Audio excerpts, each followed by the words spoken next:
Al-Anfal 8.65. O Prophet, exhort the believers to fight.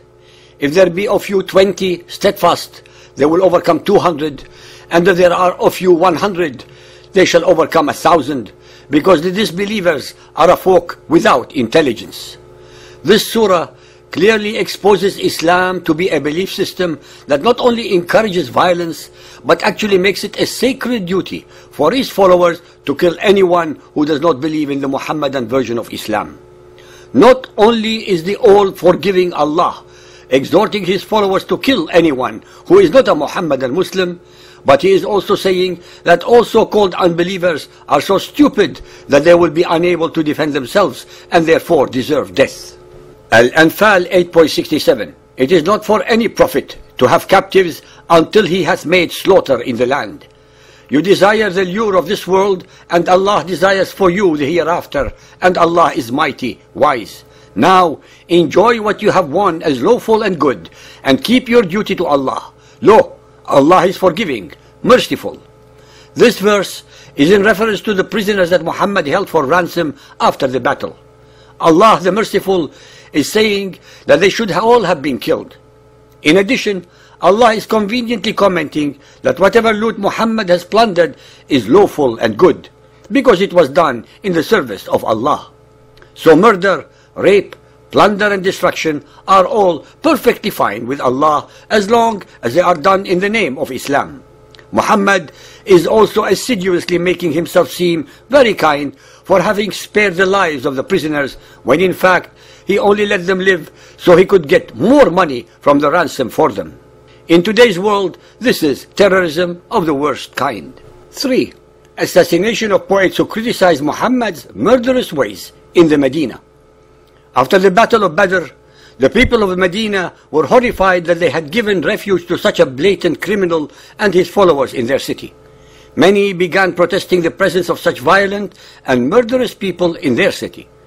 In a free society like pre-Islamic Arabia, the poets acted as society's conscience and were free to criticize, satirize, and examine the actions of people. The two most famous poets of this kind were Abu Afaq, an extremely old and respected poet, and Asma bint Marwan, a young mother with the gift of superb verse. Muhammad was enraged at their criticism. When he heard the verses composed by Asma bint Marwan, he was infuriated and screamed aloud, "Will no one rid me of this daughter of Marwan?" That very night, a gang of his followers set out to do the dirty deed. They broke into the poet's house. She was lying in her bedroom, suckling her newborn child, while her other small children slept nearby. The Muslims tore the newborn infant off her breast and they stabbed her to death. After the murder, when the Muslims went to inform the Prophet of Islam, he said, "You have done a service to Allah and His Messenger. Her life was not worth even 2 goats." A month later, the distinguished and highly respected Abu Afaq, who was over 100 years old and renowned for his sense of fairness, was killed brutally in the same manner as he slept. Once again, the Prophet of Islam had commented that morning, "Who will avenge me on this scoundrel?" This shows us exactly how much the tolerant and peace-loving Muhammad respected life. His followers claim that Muhammad was extremely gentle and loved children. Indeed, the horrifying way he had Asma bint Marwan's 5 infants slaughtered certainly attests to this loving side of Muhammad. All the Jews were becoming increasingly dissatisfied and angered at the deeds of the Muslims. The Jewish tribes were peace-loving, hard-working tradespeople whose purpose in life was to earn a decent living through honest means and hard effort. They were perfectly content with the religion of their forefathers and had never anticipated that the man to whom they had given shelter so graciously would turn into the power-crazed monster who was now turning around to attack them.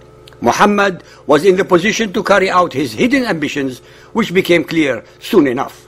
With the utmost disregard for all human morality, ethics, or respect for a human life, the Prophet of Islam systematically targeted and slaughtered the very Jews of Medina who had helped him when everyone else in Arabia was kicking him like a mad dog. He was motivated by these primary reasons: his fanatic greed for all the wealth that had been created by blood, sweat, and toil of the Jews, Our listeners should be made aware that for most of his adult life, Muhammad was not employable and unemployed, and hence coveted the wealth and produce of others. The Jews were the biggest obstacle in his plan to subject all of Medina, so they had to be removed by any means possible. His fear of all other religions. Muhammad was a pathological narcissist, a delusional megalomaniac, meaning he believed that he was the supreme ruler of the world. Anything that threatened this sick fantasy of his had to be exterminated. Since the religion of the Jews rejected his pathetic claims to divine rule, they were the targeted victims in Medina, just as the polytheist Arabs had been his victims in Mecca. The incidents narrated below demonstrate the horrific depth of Muhammad's atrocities. Keep in mind that Muhammad is the model of good Islamic behavior, and you will realize how Muhammad and Islam advocates genocide in the name of their cult belief system. 4. The siege of the Banu Qaynuqa, April 623 AD in the Medina. In order to get full control of the Medina, Muhammad needed to get rid of all his opponents. The strongest of these opponents was Abdullah ibn Ubay, a powerful chief who was allied with the Jewish tribe of Banu Qaynuqa. This tribe was also the weakest because they were made up of craftsmen, in particular goldsmiths. By attacking them, Muhammad knew he could plunder a huge amount of wealth and weaken Ibn Ubay. Muhammad needed an excuse to attack them, so he made a girl married to one of his followers pretend that she had been teased by the Jews. The Muslims blockaded the fort of the Banu Qaynuqa for 15 days until the starving Jews surrendered.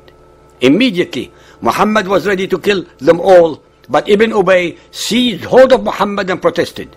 Muhammad's face became black with rage as he shouted, "Let go of me!"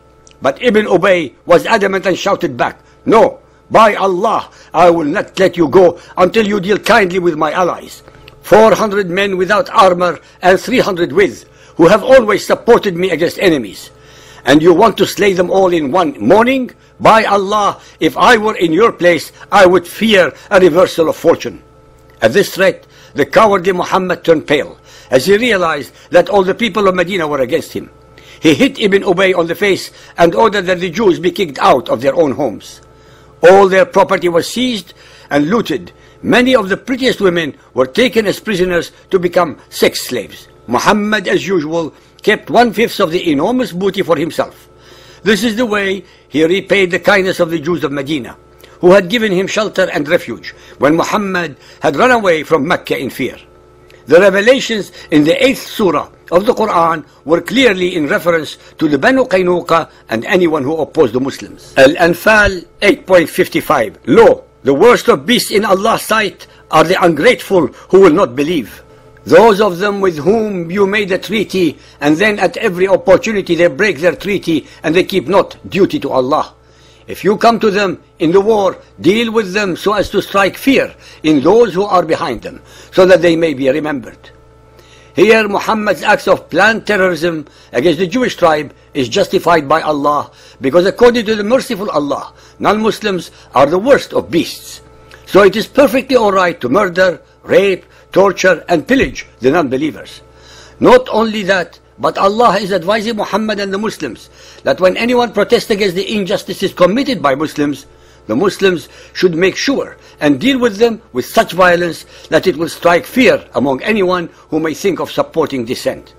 This proves that the Quran is nothing but a political manual for controlling people with terror. Not even the fascist armies of Hitler engineered such devilish ideas.